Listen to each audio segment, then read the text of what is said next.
this race stands now? You have talked about letting the table. Can you be stopped for the Republican nomination, or is this over? Well, I guess you can always be stopped. I have very good competitors. They're very smart people, you know, governors, senators, very talented people. Ben Carson, Dr. Ben Carson is a tremendous guy and a talented guy. So, I mean, we have a lot of talented people.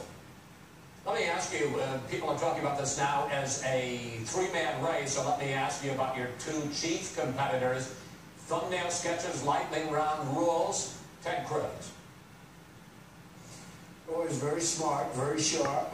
You know, I haven't been too happy with the way he's conducted himself, but I understand he wants to win, and it's a little bit tough. I did a couple of robocalls on me yesterday morning. That was the morning of the election. They were tough calls. I thought they were very unfair calls, but they were, you know, they were done. And that's why I'm surprised I won by such a big margin. You know, when I entered this, Chris, I wasn't expected to win South Carolina. I was supposed to, you know, maybe not even think about winning it. That was like a number of months ago. Then all of a sudden I went there, I made one speech, and they fell in love with me, and I fell in love with them. Those people are incredible, by the way. They're incredible. We won't forget them. All right, let's talk about Marco Rubio and his fitness to be president. Well, he's a talented guy. He's a good guy. I like him. We're going to have to see what happens. You know, I start off liking everybody, and then all of a sudden they become mortal enemies. So we'll see what happens. But he's been very respectful, very nice, and I hope to be. You had quite a week in South Carolina. You got into something of a flap, which diminished, but you were in a flap for a while with the Holy Father. You went after George W. Bush. And while you won the primary handily by double digits, you did poorly among voters who decided in the last week. And I wonder if you think those flaps hurt you. Do you need to tone it down, do you think, as you become the front runner for the nomination, to act more presidential? Well, probably I do. I mean, I can act as presidential as anybody that's ever been president, other than the great Abraham Lincoln. I thought he was pretty hard to beat. So when are you going to start? I can act, well, pretty soon, but, you know, don't forget, we started off with 17 people. I've been hit from, you know, 97 different angles. And now we're down to, I guess, 5, and we'll see what happens. But I think, yeah, I think I'll be very presidential at the appropriate time. Right now, I'm fighting for my life. I was fighting against a tremendous amount of very talented, very tough people. And I didn't really have time to think about it. I mean, I had to be tough, and I had to be smart, and I had to be sharp, and that's okay, too. You took some strong positions this last week that you later had to walk back, and I'd like to explore a couple of them. First, you said that President Bush 43 lied us into war in Iraq and took that back. Here it is. They lied. Okay. They said there were weapons of mass destruction. There were none. You would not say again that George W. Bush lied? I don't know. I can't tell you. I mean, I'd have to look at some documents. And here you are on whether or not you support the Obamacare mandate that all individuals must have health insurance. There that is. Well, I like the mandate. Okay, so here's where I'm a little bit different. I don't want people dying on the street. I'm the most conservative person in the world with getting rid of Obamacare. Mr. Trump, question. Do you support the individual mandate in Obamacare? Well, right, let me explain to you. First of all, I don't want mandates for anything. I want people to get, but I don't want people dying in the streets. And I was actually talking over Anderson Cooper, who I thought it was a great interview, and he's a great interviewer. But I was talking over him. He was talking at the same time. He mentioned the word mandate, and I was talking about something else, to be honest with you. It doesn't matter. It's not a very complicated wait, you said I like the mandate. I want people to be covered that cannot afford to be covered, I don't want people dying in the streets. And that's not mandate, that's me, that's having a heart. I don't want people dying in the streets. I don't want people that have no health care whatsoever and they're in the middle of the street dying. And I talk about it all the time. And you know what? When I give these speeches where I have 10,000 and 15 and 20,000 people, and I talk as a Republican, as a conservative Republican, and I talk about that, and I say, I don't want people dying because they have no money. I get standing ovations. You know, the Republicans are not bad people. I get standing ovations. So I think it's very important. I'm not going to have people dying in the street if I'm president. I can tell you that. You can call it whatever you want. But to the larger point, I mean, whether it was lying or whether it was the mandate, particularly now that there's going to be more and more focus on everything you say, do you think you have to be more careful? Well, you know, that was a case where Anderson, and I don't blame him at all, but we were talking at the same time. In the case of the war in Iraq was a disaster. And by the way, I was against it at the beginning, and Joe Scarborough can show you that because fortunately he found the clip. But the fact that I said they had a successful military operation, maybe it might have been successful as an opening operation, but I was opposed to the war.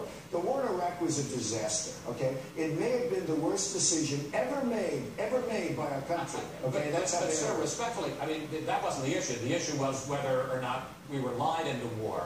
I don't necessarily go on. Well, right now, that's for other people to determine. I don't say yes or no. I'm not saying yes or no. I'm saying let somebody else determine. I can just tell you the war in Iraq cost us $2 trillion, thousands of lives. We got absolutely nothing. We have wounded warriors who I love all over the place. We got absolutely nothing out of it, Chris. And now Iran is taking over Iraq. We handed it to them on a silver platter, and they're going to take over far more than Iraq, unless I'm president, of course. Look. The war in Iraq was a disaster. And the reason I won by such a large number is that while the pundits, including yourself, thought I made a mistake when I took on Bush on that issue, and I have nothing against Bush. I don't even know the president. I never met him. But when I took on Bush on that issue, I never felt it was a bad thing to do, because people that are smart know that the war in Iraq was a disaster. And even Jeb Bush in the end admitted that the war in Iraq was not a good thing. New question, new subject. When are you going to release your tax returns? Well, we're having them made. They're extremely complicated. It's going to take a little while. I don't know if you ever saw the picture I gave, but I gave you a picture with about 2.5 feet of tax returns standing in front of me as I was signing. They're having them done, and we'll do it at the appropriate time. Well, reporters have been asking for months, and you keep saying the appropriate time. And, you know, I'm sure, I'm going to say, you talk about your empire. I'm sure you have a ton of lawyers and a ton of accountants. Don't voters deserve to get a look at your finances, sir? Oh, I think so. I've already given my financial statements more than anybody's ever given. The tax return. And they turned out to be about 5 times greater than anybody ever thought. No debt, very little debt, tremendous cash flow, some of the greatest assets in the world, which is the thinking that our country needs to get rid of its $19 trillion, etc. But the and tax to make good returns? deals. But I've given the tax returns at the appropriate time. There's no rush. At the appropriate time. To use a business term, are you involved in a hostile takeover of the Republican Party?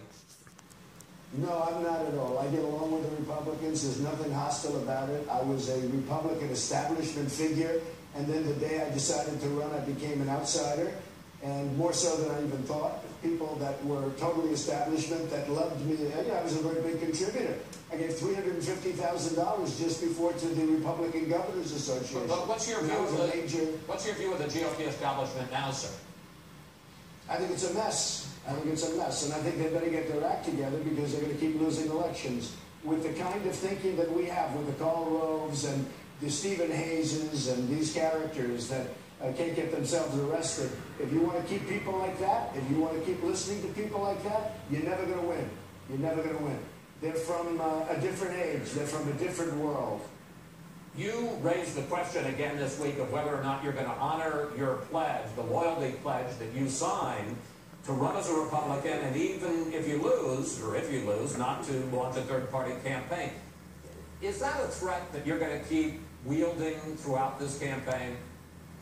No, because I want to run. It's asked by folks like you. You're bringing it up again as an example. No, the pledge is the pledge, but the other side is not honoring it. Look, I signed the pledge. I'm a Republican. I'm the leading Republican by a lot, and that's where I want to be. I don't want to run as an independent. I'm not going to be doing that. I think it's highly, highly unlikely, but I'm not being treated right. When we go to the debates, the room is stacked with donors and special interests. I'm self-funding my campaign. I'm putting up my money. I'm putting up millions and millions and millions of dollars, like throwing it out the window. So far, it's worked. So far, I'm also spending a lot less money than all these other people that are spending, $100 million, and I'm leading by a lot, and they're losing by a lot. But I'm self-funding my campaign. I'm not controlled by special interests. I'm not controlled by donors. I'm not controlled by lobbyists, right? So I'm doing that. But the rooms are stacked. Every time I go to a debate, I walk in, it's like death. And when other people, I won't mention names, but when other people speak, they say something stupid, and they get standing ovations. It's very unfair what the RNC is doing. They're stacking the room, and that's unfair, with donors and special interests and lobbyists, and that's unfair. Are we going to see you at the Fox debate on March 3rd? Yes, I expect to be there, sure. Well, I look forward to seeing you, sir. Mr. Trump, thank you. Thanks for your time today. Safe travels on the campaign trail, sir. Thank you very much. Up next, we'll speak with Florida